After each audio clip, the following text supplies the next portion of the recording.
Hello dear student. चलिए आज की सत्र की शुरुआत करते हैं। हम बात कर रहे हैं छत्तीसगढ़ का आधुनिक इतिहास के बारे में।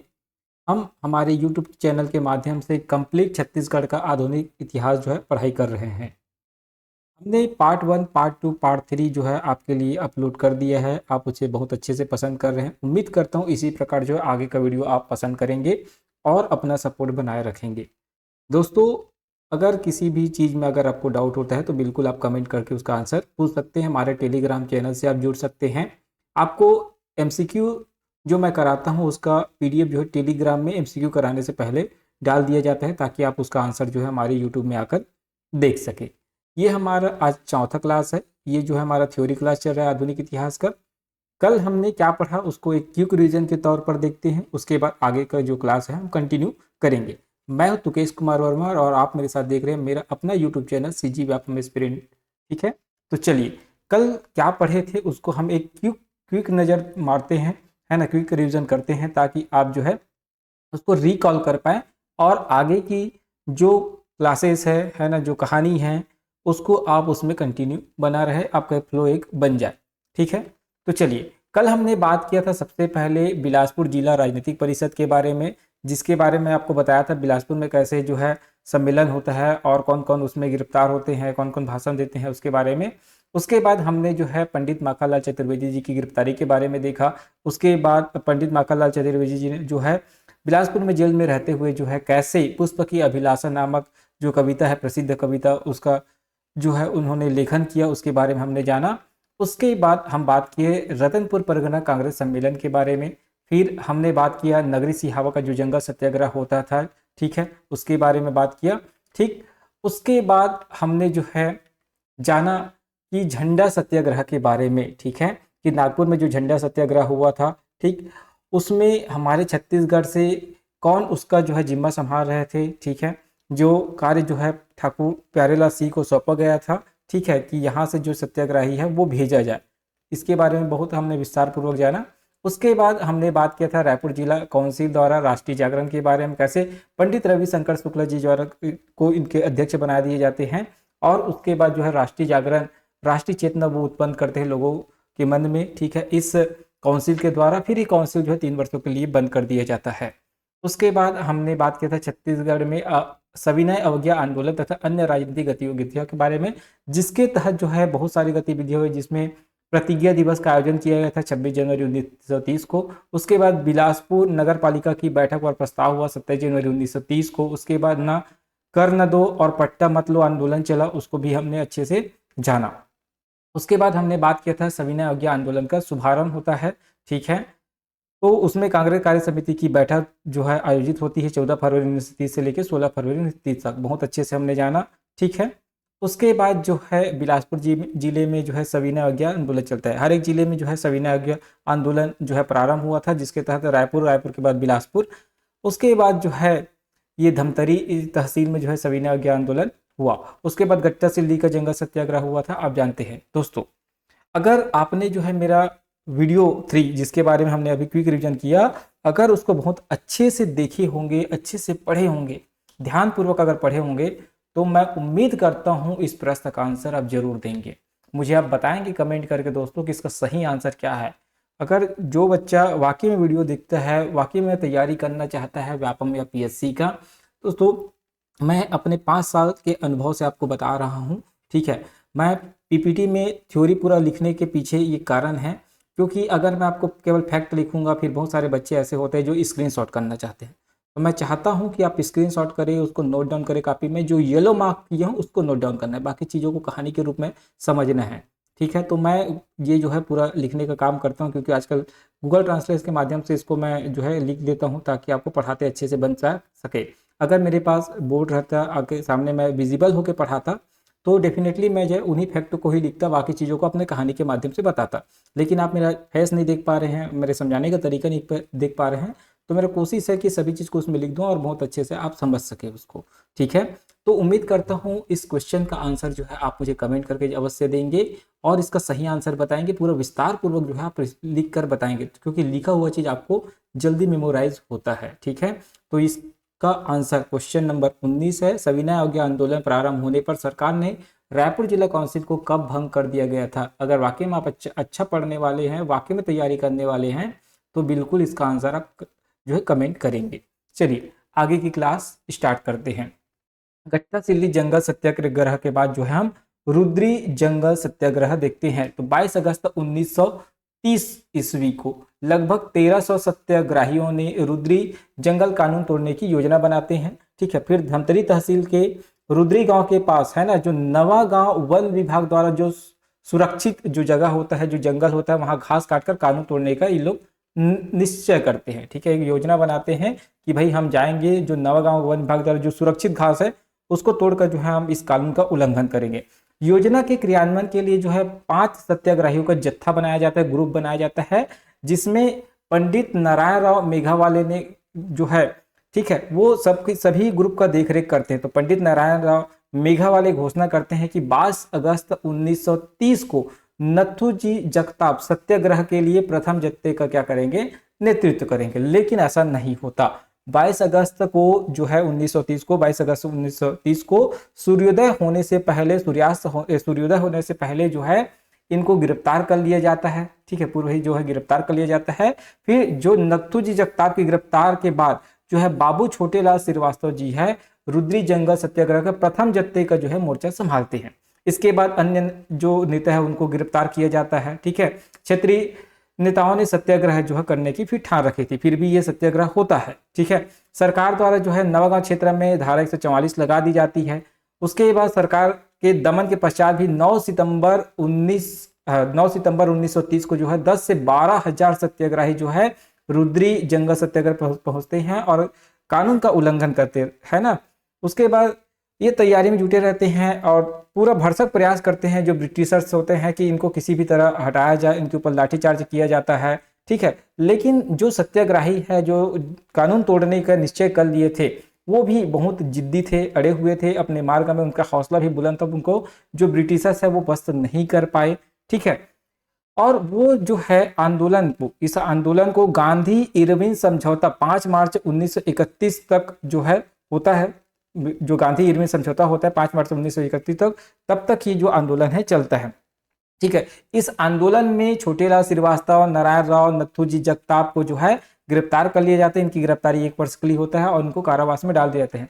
साथ ही अन्य जो सत्याग्रही है उनको भी गिरफ्तार कर लिया जाता है। लेकिन जो नाम मैं हाईलाइट किया हूं वो मोस्ट इंपॉर्टेंट है, क्योंकि एग्जाम में इसको पूछा जाता है। ठीक है, चलिए अब हम बात करते हैं महासमुंद में जो जंगल सत्याग्रह होता है, तमोरा ग्राम में जो है ना जंगल सत्याग्रह होता है, तमोरा का जंगल सत्याग्रह आप पढ़े होंगे, महासमुंद का जंगल सत्याग्रह ऐसा करके। ठीक है, तो महासमुंद तहसील में तमोरा ग्राम वासियों ने वन विभाग के अधिकारियों के विरुद्ध जो है सत्याग्रह प्रारंभ किया था, जिसका नेतृत्व जो है यति यतन लाल और शंकर राव गनोद वाले ने किया। याद रखेंगे, 2 व्यक्तियों का नाम मोस्ट इंपॉर्टेंट है, कई बार पूछा जाता है। ठीक है, यति यतन लाल और शंकर राव गनोद वाले ने इसका जो है नेतृत्व किया। 9 सितंबर 1930 को लगभग 5000 सत्याग्रही जो है तमोरा ग्राम के सत्याग्रह के लिए पहुंचते हैं, धनुष बाण वगैरह लेते हैं। और जैसे ही वो सीमा पर पहुंचते हैं जंगल के, तो रेंजर जो है सत्याग्रहियों को चेतावनी देते हैं। लेकिन जो सत्याग्रही है वो कहाँ मानने वाले थे, उन्होंने कानून का जो है धज्जा उड़ाते हुए आगे बढ़े। उसी में एक युवती रहती है जिसका नाम है दयावती बाई। ठीक है, दयावती ने जो है धारा 144 का उल्लंघन करते हुए जंगल में प्रवेश किया। ठीक है, और वहां के जो अनुभागीय अधिकारी और दंडाधिकारी SV दुबे जी, याद रखेंगे कौन थे उस समय, SV दुबे जी थे। ठीक है, उन्होंने उसको रोकने का प्रयास किया, लेकिन जो दयावती नाम की जो बालिका है वो जो है इसके है ना SV दुबे जी के गाल पर जो है तमाचा मार देती है। और ये तमाचा मारने के साथ ही अब ब्रिटिश के लिए बहुत बड़ी बात हो जाती, चाहते तो वहां वो गोली मार सकते थे, लेकिन ऐसा नहीं किया। दंडाधिकारी जो SV दुबे जी है उन्होंने अपने आप को संभाल के रखा और जो है वो इनकी जो अदम्य साहस है उनको देखकर जो है प्रसन्न हुए, है ना, और जो सत्याग्रही है वो आगे बढ़े। ठीक है, चलिए आगे हम बात करते हैं। उसके बाद दुर्ग में सविनय अवज्ञा आंदोलन के बारे में। दुर्ग जिला भी सत्याग्रह आंदोलन से अछूता नहीं था, जाहिर सी बात है। ठीक है, सभी जगह ये सत्याग्रह हो रहा था। ठीक है, दुर्ग जिले में आंदोलन जो है 3 अगस्त 1930 को प्रारंभ हुआ। याद रखें, 3 अगस्त 1930 को प्रारंभ होता है। श्री नरसिंह प्रसाद अग्रवाल ने पोड़ी नामक ग्राम में जो है एक सभा को संबोधित करते हुए जनसमूह को जंगल कानून व सरकारी नियमों का उल्लंघन करने के लिए जोरदार शब्दों में अपील करते हैं। ठीक है, उनको गिरफ्तार कर लिया जाता है।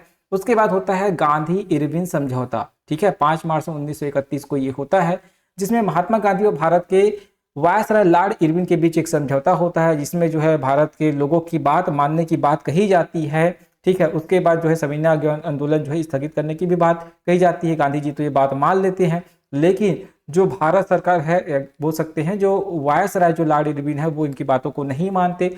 फिर गांधी जी जो क्या करते हैं, पुनः जो है सविनय अवज्ञा आंदोलन का प्रारंभ करने का निश्चय करते हैं, ठीक है। चलिए, उसके बाद हम बात करते हैं द्वितीय सविनय अवज्ञा आंदोलन के बारे में दोस्तों, ठीक है। द्वितीय सविनय अवज्ञा आंदोलन के बारे में बात करते हैं। तो द्वितीय गोलमेज सम्मेलन का कोई भी परिणाम न निकल पाया। 28 सितंबर 1931 को गांधी जी भारत लौट आए, ठीक है। 3 जनवरी 1931 को उन्होंने घोषणा के द्वारा राष्ट्र को पुनः आंदोलन के लिए आह्वान किया। दूसरे दिन महात्मा गांधी जी को फिर गिरफ्तार कर लिया जाता है। ये बात आपने भारत के इतिहास में बहुत अच्छे से पढ़ा होगा, ठीक है। इसी के साथ ही द्वितीय सविनय अवज्ञा आंदोलन जो है प्रारंभ हो जाता है, ठीक है। क्योंकि गोलमेज सम्मेलन होता है, गोलमेज सम्मेलन में महात्मा गांधी जी गए रहते द्वितीय गोलमेज सम्मेलन में, लेकिन वहां तो कोई परिणाम निकलता नहीं है। ये बात को आप भारत के इतिहास में बहुत अच्छे से जानते हैं, ठीक है। इस आंदोलन में छत्तीसगढ़ भी जो है कहाँ अछूता रहेगा, भाई जाहिर सी बात है, जहां महात्मा गांधी जी कूद पड़े हैं और महात्मा गांधी जी का साथ तो छत्तीसगढ़ के लोग देंगे, तो छत्तीसगढ़ में भी की जनता जो है इस आंदोलन में कूद पड़ते हैं। और 10 जनवरी 1932 को पंडित रविशंकर शुक्ल की अध्यक्षता में, याद रखें किसकी अध्यक्षता में, पंडित रविशंकर शुक्ल की अध्यक्षता में एक सभा का आयोजन किया जाता है, जिसमें ठाकुर प्यारेलाल सिंह ने इस सभा को संबोधित करते हैं। अध्यक्षता करेंगे पंडित रविशंकर शुक्ल जी और इसको संबोधित करते हैं ठाकुर प्यारेलाल सिंह। याद रखेंगे, दोनों से क्वेश्चन पूछा जा सकता है और पूछा भी जाता है, ठीक है। और जनता से अपील की कि भाई शासन के दमन का विरोध करे, जो शासन की नीति है उसका विरोध करे, है ना, कोई भी लगान वगैरह जो है अदा ना करे। 20 फरवरी को सभी सत्याग्रहियों को 2 वर्ष की जो है कड़ी सजा दी जाती है, उनको कठोर कारावास में डाल दिया जाता है, सजा सुना दिया जाता है। इस बात को ध्यान में रखेंगे, ठीक। चलिए आगे हम बात करते हैं रायपुर में वानर सेना का गठन। आपको बताया था बिलासपुर में वानर सेना का गठन हो चुका है, अब रायपुर में वानर सेना का गठन होता है। आपको मालूम होगा कि रायपुर में जो वानर सेना का गठन होता है, एक 14 वर्षीय बालक बली दुबेराम आजाद जी के द्वारा किया जाता है। एक ऐसा बालक जिनके अदम्य साहस था, उससे अंग्रेज जो है पस्त हो चुके। वो एक ग्रुप बनाए थे और ग्रुप बनाकर जो है ब्रिटिशर का इतना हालत खराब कर दिए थे कि वो सभी, जैसे कंकाली पारा हो गया, है ना, जो पुरानी बस्ती हो गया, और जितने भी रायपुर के जो चौक चौराहा हैं वो घूम घूम कर आंदोलन करते थे, ठीक है। पुलिस उनको पकड़ भी नहीं पा रही थी, ब्रिटिश उनको पकड़ नहीं पा रहे थे, ठीक है। तो एक समझ सकते हैं कि रायपुर में जो वानर सेना है वो स्कूली छात्रों का संगठन था, जिसकी नेतृत्व जो है बलीराम दुबे जी आजाद जी जो है, या बलीराम आजाद आप बोल सकते हैं, आजाद चौक को आप जानते हैं, ठीक है, उन्हीं के नाम पर है। बलीराम आजाद जी जो है उनका नेतृत्व कर रहे थे, याद रखेंगे। इनका प्रमुख कार्य पोस्टर चिपकाना, संदेश लाना जाना, है ना, लाना ले जाना, हैंड बिल बांटना था, ठीक है। इन पर ही पुलिस कहर बनकर टूटी थी, ठीक है। इनको बार बार पकड़ने की कोशिश कर रहे थे, ठीक है। उन्हें गिरफ्तार कर रायपुर से दूर ले जाकर छोड़ दिए जाते, फिर भी वानर सेना जो है वहां से वापिस लौट आती थी, ठीक है। तो आप याद रखेंगे रायपुर में वानर सेना का, ठीक है, जो नेतृत्व है बलीराम आजाद के द्वारा किया गया था। इतना बातें आपको ध्यान रखना है। ब्राह्मणपाड़ा में जो है उनका गढ़ था, इसको भी आप विशेष रूप से ध्यान में रखेंगे। चलिए उसके बाद हम बात करते हैं महात्मा गांधी जी की हरिजन यात्रा। तो सन 1933 में गांधी जी ने सामाजिक उत्थान का कार्य जो है प्रारंभ किया था। उन्होंने 22 नवंबर 1933 को छत्तीसगढ़ की सर्वप्रथम यात्रा की। मतलब सर्वप्रथम यात्रा तो 1920 में किए थे, मतलब उन्होंने यात्रा की और सर्वप्रथम कहाँ पहुंचे, वो दुर्ग में पहुंचे थे, याद रखने, ठीक है। तो 22 नवंबर 1933 को जो है छत्तीसगढ़ आते हैं महात्मा गांधी जी, और सर्वप्रथम कहाँ आते हैं, दुर्ग में। और दुर्ग में जो है एक वृहद सभा को जो है वो संबोधित करते हैं, ठीक है। और एक पाठशाला में जाते हैं जहां छुआछूत हो रहा था, तो वहां समझाते हैं, जाके शिक्षकों से अनुरोध करते हैं कि भाई जो बालक है, उनको, जो बालक बालिका है, उनके मन से इन भावनाओं को आप निकालने का प्रयास करें। इसके बाद गांधी जी जो है रायपुर आते हैं तो पंडित रविशंकर शुक्ल जी के जो बूढ़ापाड़ा में जो मकान है वहां वो विश्राम करते हैं, ठीक है। उसके बाद रायपुर से ही उनको हरिजन कल्याण के लिए जो है 14,500 रुपये प्राप्त होता है। इतनी बातें आपको ध्यान रखना है। उसके बाद जो है महात्मा गांधी जी जो है कहाँ पहुंचते हैं, राजकुमार कॉलेज पहुंचते हैं। उस समय राजकुमार कॉलेज के जो प्राचार्य थे स्मिथ पियर्स थे, ठीक है। उनके वही जो है उनको आमंत्रित किए रहते हैं, तो वो राजकुमार कॉलेज पहुंचते हैं। और राजकुमार कॉलेज पहुंचने के बाद वहाँ जो राजपुत्र पढ़ाई कर रहे थे उनसे कहते हैं कि भाई आप जो है हरिजनों के साथ जो है सहानुभूति दिखाइए, ठीक है। कोई जन्म से ही सवर्ण या अपृश्य हो जाता है, यह विचार मेरी समझ में हिंदू धर्म के विपरीत है, ऐसा बात उनको बोलते हैं। सब धर्म की दृष्टि से समान है, ठीक है, सबके साथ आप किसी के साथ आप भेदभाव न करें, ऐसे उनको बोलते हैं, ठीक है। आप किसी हरिजन को के साथ भेदभाव न करें। गांधी जी उसके बाद जो है धमतरी पहुंचते हैं। धमतरी के नागरिकों से जो है उनको 1001 रुपये जो है हरिजन कल्याण के लिए प्राप्त होता है। उसके बाद 26 नवंबर 1933 को रायपुर से वो बिलासपुर के लिए प्रस्थान करते हैं। रास्ते में राजिम, भाटापारा, मुंगेली का जो जन समूह है उनको उनके दर्शन करते हैं, है ना, रास्ते में खड़े रहते हैं। और जब वो बिलासपुर से लौटते हैं, ठीक है, बिलासपुर से जब गांधी जी लौटते हैं तो उनको 2 लाख रुपये प्राप्त होता है हरिजन कल्याण के लिए। इस बात को विशेष रूप से ध्यान रखेंगे, ठीक है। चलिए, इसके बाद हम बात करते हैं डॉक्टर राजेंद्र प्रसाद और पंडित नेहरू की छत्तीसगढ़ यात्रा, ठीक है। दोस्तों, अगर चैनल पर पहली बार आए हैं तो हमारे इस चैनल को जरूर सब्सक्राइब कर लीजिएगा, ठीक है। डॉक्टर राजेंद्र प्रसाद और पंडित नेहरू की छत्तीसगढ़ यात्रा देखते हैं 1935-36 में। तो 9 दिसंबर से लेके 11 दिसंबर 1935, याद रखेंगे, 9 दिसंबर से लेके 11 दिसंबर 1935 को रायपुर में शिक्षकों का एक वार्षिक सम्मेलन हुआ, याद रखेंगे, ठीक है। कब से लेकर रायपुर में शिक्षकों का वार्षिक सम्मेलन कब से कब आयोजित हुआ था? तो 9 से लेकर 11 दिसंबर 1935 को। इस सम्मेलन को उद्घाटित करने के लिए या इस सम्मेलन का उद्घाटन करने के लिए डॉक्टर राजेंद्र प्रसाद जी जो है रायपुर आए थे, ठीक है। इस अवसर पर उन्होंने जिला काउंसिल की इमारत पर, है ना, जो रायपुर जिला काउंसिल है उसकी इमारत पर झंडा फहराया। 1936 ईस्वी में रायपुर जिला काउंसिल के तत्वाधान में वार्षिक शैक्षणिक सम्मेलन हुआ, ठीक, याद रखेंगे, ठीक है। यही रायपुर जिला काउंसिल को जो है भंग कर दिया गया था 3 वर्षों के लिए, याद रखेंगे, ठीक है। ठीक, तो फिर 1936 में इसी रायपुर जिला काउंसिल के तत्वाधान में जो है शैक्षणिक जो वार्षिक शैक्षणिक सम्मेलन होता है, याद रखेंगे, और यही जो है राष्ट्रीय झंडा फहराया गया था, ठीक, जिसमें पंडित जवाहरलाल नेहरू जी जो है सभा को संबोधित करते हैं, याद रखेंगे, ठीक है। रायपुर जिला काउंसिल में जो वार्षिक शैक्षणिक सम्मेलन होता है उसको संबोधन करने का कार्य कौन करते हैं? पंडित जवाहरलाल नेहरू जी करते हैं। वे छत्तीसगढ़ प्रवास के दौरान मुंगेली में भी सभा को जो है संबोधित करते हैं।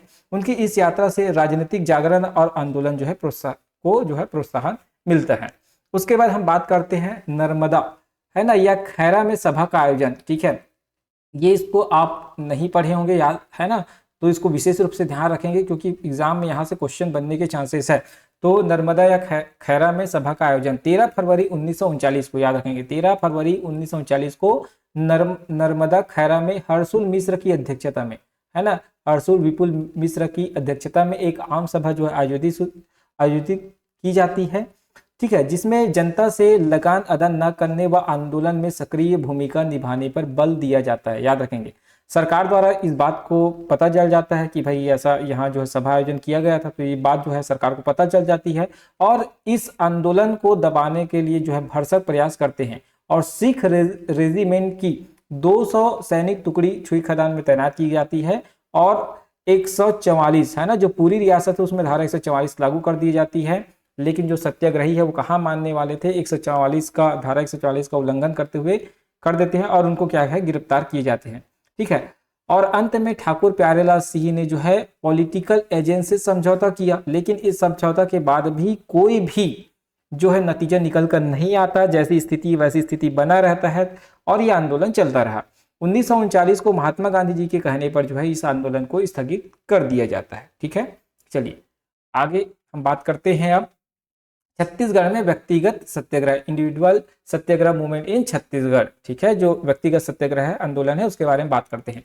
तो 15 सितंबर 1940 ईस्वी को, याद रखेंगे, 15 सितंबर 1940 ईस्वी को कांग्रेस कार्य समिति की बैठक कहाँ होती है? मुंबई में होती है, जिसमें निर्णय लिया जाता है कि महात्मा गांधी जी के नेतृत्व में व्यक्तिगत जो सत्याग्रह है वो प्रारंभ किया जाए, ठीक है। तो 17 अक्टूबर 1940 को ये आंदोलन प्रारंभ हो गया, ठीक है। छत्तीसगढ़ में ने भी गांधी जी के इस आंदोलन में अपना महत्वपूर्ण भूमिका निभाया। उसके बाद अब सभी जगह जो है व्यक्तिगत सत्याग्रह चलेगा।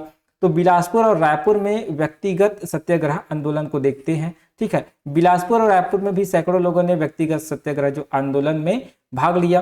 राजा राम साहू, याद रखेंगे, राजा राम साहू, रामेश्वर साहू ने ललितपुर में गिरफ्तारी दी, याद रखेंगे, कहाँ? राजा राम साहू, दो व्यक्ति का नाम राजा राम साहू और रामेश्वर साहू, ललितपुर में गिरफ्तारी दी।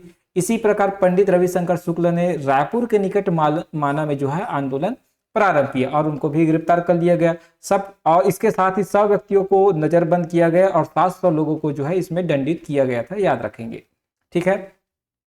चलिए अब हम जो है आगे बात करते हैं व्यक्तिगत सत्याग्रह का स्थगन। ठीक है, व्यक्तिगत जो सत्याग्रह है उसको स्थगित किया गया। तो नवंबर 1941 में मित्र राष्ट्रों के दृष्टिकोण से युद्ध की परिस्थिति गंभीर हो गई थी। ठीक है, आप जानते हैं युद्ध चल रहा है एक और। ठीक, तो इन परिस्थितियों में भारत सरकार ने सत्याग्रहियों के जो है धीरे धीरे साथ छोड़ना प्रारंभ कर दिया। महात्मा गांधी पर इसका कोई भी प्रभाव नहीं पड़ता है। ठीक है, वो कहते हैं कि यह नई नीति मेरे हृदय का कोई तार नहीं छूती और सत्याग्रह उस समय तक चलता रहेगा जब तक कि कार्यकारिणी उसे बंद नहीं करती।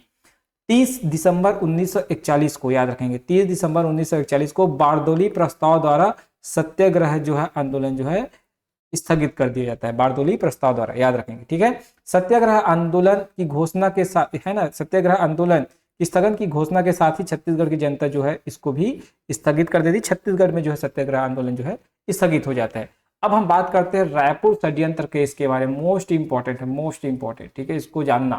ठीक है दोस्तों, तो रायपुर के युवक देश में क्रांतिकारी कृत्यों से प्रभावित है। इन युवकों में परसराम सोनी, मोस्ट इंपॉर्टेंट नाम, परसराम सोनी, गोवर्धन राम, समर सिंह, कुंज बिहारी चौबे, सुधीर मुखर्जी, क्रांति कुमार भारतीय। इतना नाम आपको एकदम रट लेना है दोस्तों, कई बार नाम से क्वेश्चन पूछा गया है। तो कौन कौन थे इसमें? परसराम सोनी, गोवर्धन राम, समर सिंह, कुंज बिहारी चौबे, सुधीर मुखर्जी, क्रांति कुमार भारती। ठीक है, ये जो है रायपुर षड्यंत्र केस में शामिल होते हैं। इन युवकों का नेतृत्व जो है परसराम सोनी करते, परशुराम लिखा है, परसराम सोनी जी है। परसराम सोनी जो है जी है इनका नेतृत्व करते हैं, याद रखेंगे। परसराम सोनी जो है 4 वर्ष तक जो है लगातार प्रयास करते रहते हैं, है ना, रिवॉल्वर बनाने का। ठीक है, और वो बहुत अच्छे रिवॉल्वर बनाने में निपुण हो जाते हैं। 4 साल तक प्रैक्टिस किए होते हैं रिवॉल्वर बनाने का। ठीक है, उसके साथ उनको टाइम बम बनाना, क्लोरोफॉर्म बम बनाना आदि वो जो है सीख लेते हैं। इस कार्य में, बम बनाने कार्य में उनकी मदद करते हैं गिरिलाल लोहार। ठीक है, गिरिलाल लोहार जी जो है उनको मदद करते हैं, अच्छे से याद रखेंगे। ठीक है, उनसे सहयोग प्राप्त होता है। उन्होंने ओरिएंटल होटल को अपने साथियों के विचार विमर्श के लिए चुन रखा था। ठीक है, किसको? ओरिएंटल होटल को। मतलब सभी लोग ओरिएंटल होटल में मिलते थे और एक दूसरे से वार्तालाप करते थे, भाई आगे की रणनीति बनाते थे। और जो बम वो निर्मित करते थे उनको उपयोग कहाँ करते थे? वो ईदगाह भाठा और रावण भाठा में करते थे, याद रखेंगे। उसी में से उनका एक साथी था शिवनंदन। शिवनंदन, अब जानते हो किसी में एक धोखेबाज निकल जाता तो शिवनंदन धोखेबाज थे। ठीक है, और शिवनंदन जो है जाके अंग्रेजों की उनकी बात बता देते हैं। ठीक है, और उनको जो उनके कार्य है, जो क्रियाकलाप है, उनका भांडा फूट जाता है। ठीक है, और विद्रोहिता के परिणाम स्वरूप जो है 1 जुलाई 1942 को सोनी रिवाल्वर और बम सहित जो है गिरफ्तार हो जाते हैं। मतलब शिवनंदन जाके बता देते हैं, शिवनंदन जी जो है जाके बताते हैं ना। तो 1 जुलाई 1942 को जो है ब्रिटिशर्स है, ठीक है, जो पुलिस वाले हैं, ब्रिटिश पुलिस वाले, वो उनको रंगे हाथों पकड़ लेते हैं। ठीक है, रायपुर की इस घटना को हम जानते हैं रायपुर षड्यंत्र केस के नाम से बहुत अच्छे से हम जानते हैं। ठीक है दोस्तों, तो ये नाम, कौन उनका साथ दिया, किसने उनके खिलाफ बात की, ये बातें आपको ध्यान में रखना है। अब हम बात करते हैं quit India movement and political development in Chhattisgarh. Bharat छोड़ो आंदोलन एवं राजनीतिक विकास देखते हैं। ठीक है, तो 14 जुलाई 1942 को वर्धा प्रस्ताव द्वारा, ठीक है, किस प्रस्ताव द्वारा? वर्धा प्रस्ताव द्वारा कांग्रेस की कार्यकारिणी में इस दृष्टिकोण का समर्थन किया गया। ठीक है, भारत छोड़ो आंदोलन का। पंडित जवाहरलाल नेहरू ने कहा कि हम आग से खेलने जा रहे हैं, हम 2 धारी तलवार का प्रयोग करने जा रहे हैं जिनकी चोट उल्टी हमारे ऊपर भी पड़ सकती है, लेकिन हम क्या करें, हम विवश हैं। सरदार पटेल जी कहते हैं इस बार का आंदोलन थोड़े दिनों का ही होगा लेकिन भयानक होगा। ठीक है, फिर आंदोलन प्रारंभ होता है। तो 9 अगस्त 1942 को एकदम सुबह शुरुआती, है ना, जैसे सुबह होता है, मुंबई शहर जिस समय सो रहा था, सभी मुंबई के लोग सो रहा था, महात्मा गांधी जी के साथ जो कांग्रेस कार्यकारी सदस्यों को गिरफ्तार कर लिया जाता है। मतलब जहां मुंबई जो है सो के उठी नहीं थी और गांधी जी को क्या कर लिया गया, गिरफ्तार कर लिया गया और उनको ऐसा जगह में बंद कर दिया गया जहां लोगों को पता ही नहीं जिस जगह के बारे में। ठीक है, उसको नजरबंद कर दिया गया। छत्तीसगढ़ में भारत छोड़ो आंदोलन तीव्र गति से जो है आरंभ हो गया। रायपुर जिला में भारत छोड़ो आंदोलन के बारे में हम बात करते हैं। ठीक है, तो रायपुर के सभी युवा लोगों ने 9 अगस्त 1942 को, याद रखेंगे, 9 अगस्त 1942 को नगर के स्कूल, कॉलेज और बाजार को बंद रखा। याद रखेंगे, 9 अगस्त 1942 को जो रायपुर नगर है उसके स्कूल, कॉलेज और बाजार बंद रहते हैं। और शाम को राष्ट्रीय विद्यालय से अंग्रेजों भारत छोड़ो, इंकलाब जिंदाबाद आदि के नारे लगाए जाते हैं। ठीक है, जुलूस का आयोजन किया जाता है। जुलूस में लगभग 20,000 लोग जो है शामिल होते हैं। कंकाली पारा चौक में पुलिस ने जुलूस के नेता, है ना, जो जुलूस में जो नेतृत्व कर रहे थे, जो उनके प्रमुख नेता थे, रामानंद जुबे जी, पंडित शालिग्राम, राजेंद्र कुमार, भगवती चरण, राम गोपाल भारती, इनको जो है गिरफ्तार कर लिया जाता है। जुलूस जो है धीरे धीरे गांधी चौक की ओर आगे बढ़ता है, किंतु जैसे ही सिटी कोतवाली के निकट पहुंचता है तो पुलिस जो है उन पर हवाई फायर कर देते हैं, ठीक है। और डिप्टी कमिश्नर आर के पाटिल के ने हस्तक्षेप कर स्थिति को बिगड़ने से संभाल देते हैं। भाई हो सकता है पुलिस जब फायर किए तो सब लोग और जाके एक दूसरे से लड़ने लग जाए, लेकिन जो डिप्टी कमिश्नर है उन्होंने स्थिति को देखा और संभाला और 63 आंदोलनकारियों को जो है गिरफ्तार कर लिया गया, याद रखेंगे, ठीक है। फिर 10 अगस्त 1942 को रणवीर सिंह शास्त्री के नेतृत्व में, किसके नेतृत्व में, रणवीर सिंह शास्त्री के नेतृत्व में छत्तीसगढ़ कॉलेज के छात्रों का जो है जुलूस निकला। जुलूस जो है गांधी चौक की ओर आगे बढ़ा। गांधी चौक में शास्त्री जी को गिरफ्तार कर लिया जाता है।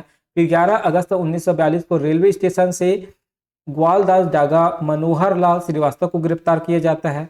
ये लोग बंबई से अखिल भारतीय राष्ट्रीय कांग्रेस सम्मेलन का प्रतिनिधित्व करके लौट रहे थे, ठीक है। 11 अगस्त 1942 को जो डागा जी है, मनोहर लाल श्रीवास्तव जी है, इनको गिरफ्तार किया जाता है। रेलवे स्टेशन से गिरफ्तार कर लिया जा रहा है क्योंकि ये लोग बंबई से वापस आ रहे थे, ठीक है। जो अखिल भारतीय राष्ट्रीय कांग्रेस का सम्मेलन हुआ था उस सम्मेलन से ये भाग लेकर वापस आ रहे थे। 10 सितंबर को रायपुर के स्कूल व महाविद्यालय के छात्रों ने जो है हड़ताल प्रारंभ किया। भव्य जुलूस निकाला गया। गांधी चौक पर एक आम सभा हुई, ठीक है। सभी सभा में जो है 30 विद्यार्थियों को गिरफ्तार कर लिया गया था। 26 सितंबर 1942 को रणवीर सिंह शास्त्री को जेल से रिहा किया गया, ठीक है, याद रखेंगे। 26 सितंबर 1942 को इनको रिहा किया जाता है और इनको जेल में डाला जाता है 10 अगस्त 1942 को, और सितंबर में इनको छोड़ दिया जाता है, ठीक है। रिहाई के तुरंत बाद जो है वो जो है रेलवे लाइन, टेलीफोन के तारों को काटने का कार्य फिर जो है प्रारंभ कर देते, फिर से उनको जेल के अंदर डाल दिया जाता है, ठीक है। ये कहाँ मानने वाले सत्याग्रही है भाई, तोड़ फोड़ तो करेंगे ही। अब हम बात करते हैं दुर्ग जिले में भारत छोड़ो आंदोलन के बारे में जानते हैं। तो 11 अगस्त 1942 को, याद रखेंगे, 11 अगस्त 1942 को गांधी चौक दुर्ग में एक आम सभा आयोजित की जाती है। इस दिन जो है मंगूलाल श्रीवास्तव, बंसीलाल स्वर्णकार, नरेंद्र कटारे और भाग बली चंद्राकर जी को गिरफ्तार कर लिया जाता है, याद रखेंगे। ये नाम मोस्ट इंपॉर्टेंट है, बहुत सारे नाम आप नहीं सुने होंगे, तो इन सबको गिरफ्तार कर लिया जाता है। आंदोलन की अवधि में छत्तीसगढ़ की जनता ने गांधी जी को करो या मरो का जो नारा है उसका पालन किया, ठीक है, और अपने अदम्य साहस के साथ इसको साधारण घटना मानते हुए जो है इसके डटे रहे। आंदोलन की अवधि में मोतीलाल श्रीवास्तव, ठीक है, मोतीलाल श्रीवास्तव, मनोहर दास पनका और रघुनंदन सिंह ने शहीद चंद्रशेखर को अपना आदर्श मानते हुए 28 अगस्त 1942 को कचहरी में आग लगा देते हैं, है ना। आप जानते हैं दुर्गा के कचहरी की घटना है ना, जिसमें रघुनंदन सिंगरौल का नाम बहुत ही फेमस है। तो उनके साथ साथ और कौन कौन व्यक्ति थे, मोतीलाल श्रीवास्तव, मनोहर दास पनका और रघुनंदन सिंगरौल, ये जो है चंद्रशेखर जी को मानते थे, ठीक है। अब जानते हैं चंद्रशेखर जी कैसे थे। तो 28 अगस्त 1942 को जो है दुर्ग की कचहरी में आग लगा देते हैं। पुलिस इस घटना की छानबीन करती है और संदेह के आधार पर रघुनंदन सिंगरौल को जो है जेल की सजा दी जाती है। फिर 5 सितंबर को अन्य घटना का संपादन होता है, जिसमें ठाकुर जसवंत सिंह के सहयोग से जो रघुनंदन सिंगरौल जी है वो नगर पालिका परिषद के भवन को आग के हवाले कर देते, वहां आग लगा देते हैं। फिर सिंगरौल जी को गिरफ्तार कर देते हैं और काल कोठरी में डाल दिया जाता है, ठीक है। मतलब एक बार जेल से छूटते हैं, फिर वो कांड करते हैं, फिर दूसरी बार वो जो है उनको जेल में डाल दिया जाता है। तो याद रखेंगे रघुनंदन सिंगरौल, दुर्ग अगर नाम आया तो रघुनंदन सिंगरौल मोस्ट इंपॉर्टेंट नाम होता है भाई। चलिए अब हम बात करते हैं राजनांदगांव में भारत छोड़ो आंदोलन। विदेशी शासन से मुक्ति पाने गांधी जी के देशव्यापी भारत छोड़ो आंदोलन से राजनांदगांव भी जो है रियासत जो है प्रभावित रही, है ना, क्योंकि प्रारंभ से ही राजनांदगांव क्रांतिकारियों का गढ़ था। भारत छोड़ो आंदोलन में 43 व्यक्तियों को गिरफ्तार किया गया, है ना। उनमें उनको जो है 6 मास की कठोर कारावास हुआ, जिसमें श्री गहरूर हलबा, याद रखेंगे, श्री गहरूर हलबा, गिरधारी लाल, श्री गोवर्धन, श्री गंभीर, श्री धनिया, श्री घसिया, श्री दयाराम यादव, श्री वी दास, श्री बाबूलाल चौबे, दामोदर दास त्रिपाठी, पद्माकर त्रिपाठी, श्री कसेह सिंह, श्री सुंदर सिंह, श्री सियाराम पोद्दार व उनके साथी थे, याद रखेंगे। तो राजनांदगांव से 43 लोग गिरफ्तार होते हैं, 6 माह की सजा मिलती है और नाम आपको प्रमुख व्यक्तियों के नाम यहाँ दिया हुआ है, तो आप एक बार इसको बहुत अच्छे से डिटेल पढ़ सकते हैं, ठीक है दोस्तों। उम्मीद करता हूँ यहाँ तक आपको समझ आ रहा हो, क्योंकि राजनांदगांव में भारत छोड़ो आंदोलन की घटना जनरली आप बुक में देखते नहीं है, है ना। तो पीएससी है, व्यापम है, कुछ कहीं से भी क्वेश्चन उठा सकता है। तो चीज़ों को आप लिखते जाए, रिकॉल करते जाए, बार बार पढ़ते जाए, ऑटोमेटिक आपको जो नाम है आसपास याद होते जाएगा। अब बिलासपुर में भारत छोड़ो आंदोलन देखते हैं, ठीक है। भारत छोड़ो आंदोलन के दौरान आंदोलन का नेतृत्व नेता लोग जो है भूमिगत होकर कर रहे थे, आप जानते हैं, ठीक है। और बिलासपुर में, याद रखेंगे, बिलासपुर में आंदोलन के समय राजकिशोर वर्मा को डिटेक्टर नियुक्त किया गया था, आप जानते हैं, ठीक है। उन्होंने आंदोलन का सफल संचालन भूमिगत होकर किया, मतलब वो भी भाग ले रहे थे लेकिन प्रत्यक्ष रूप से नहीं, ठीक है। 15 अगस्त 1942 को बिलासपुर में कालीचरण तिवारी की अध्यक्षता में, ठीक है, 15 अगस्त 1942 को बिलासपुर में कालीचरण तिवारी की अध्यक्षता में एक विशाल सभा का आयोजन होता है, ठीक है। और लेकिन इस सभा के बारे में जो है प्रशासन को सूचना मिल जाती है, ठीक है, और उसको गैर कानूनी जो है घोषित कर दिया जाता है। फिर सभा को भंग करने के लिए पुलिस ने जो है अपना जो दमन है उसका सहारा लिया, लाठियों से प्रहार किया और 16 अगस्त 1942 को कालीचरण तिवारी जी को गिरफ्तार कर लिया गया, ठीक है। उनको 1 वर्ष का कठोर जो है कारावास का सजा दिया जाता है, ठीक। उसके बाद जो है राष्ट्रीय आंदोलन के इस समय जो देश के कोने कोने तक फैल चुका था, आप जानते हैं फिर चारों ओर जो है ये जो है भारत छोड़ो आंदोलन फैल चुका है, ठीक है। और इसी समय जो अकलतरा है, जांजगीर चांपा अकलतरा के पंडित लाल जी हाथ में तिरंगा लिए क्रांति की अलग जगाने जो है सिवरी नारायण गए थे, याद रखेंगे। कब गए थे? तो 1942 में भारत छोड़ो आंदोलन के समय अकलतरा में, ठीक है, जिस समय जो है कालीचरण तिवारी जी को गिरफ्तार कर लिया गया उसी समय, ठीक है। तो कबीर नाथ जी का नाम याद रखेंगे, पंडित लाल जी का याद रखेंगे, ठीक है, क्योंकि अकलतरा के जो पंडित लाल जी है वो जो है तिरंगा लिए हुए सिवरी नारायण जाते हैं, उनके साथ में कपिल नाथ जी भी जाते हैं। तो 2 व्यक्तियों का नाम आप याद रखेंगे, दोनों जो है सिवरी नारायण पहुंचते हैं और वहाँ लोग जो है उनका स्वागत करते हैं, ठीक है। साथ ही यहाँ मुंगेली के जो भी जनता है वो भी जो है इनका साथ देते हैं और इस आंदोलन में कूद पड़ते हैं, याद रखेंगे। ठीक है दोस्तों, ये रहा आज का हमारा क्लास। दोस्तों कैसा लगा ये क्लास आप जरूर बताइएगा, कमेंट करिएगा। उम्मीद करता हूँ क्लास आपको पसंद आ रहा होगा, ठीक है। अगर किसी भी प्रकार का डाउट है तो आप कमेंट कर सकते हैं, उसका आंसर मैं आपको जरूर दूंगा, ठीक है। साथ ही जो प्रमाणित बुक है उसका सोर्स के साथ जो है आप इसका दावा पत्ती भी लगा सकते हैं। किसी भी प्रश्न में डाउट है तो आप बता सकते हैं। दोस्तों जो क्वेश्चन मैं जो है क्लास स्टार्ट होने से पहले पूछा था उसका आंसर आप जरूर कमेंट करिएगा। आज के लिए बस इतना ही, धन्यवाद।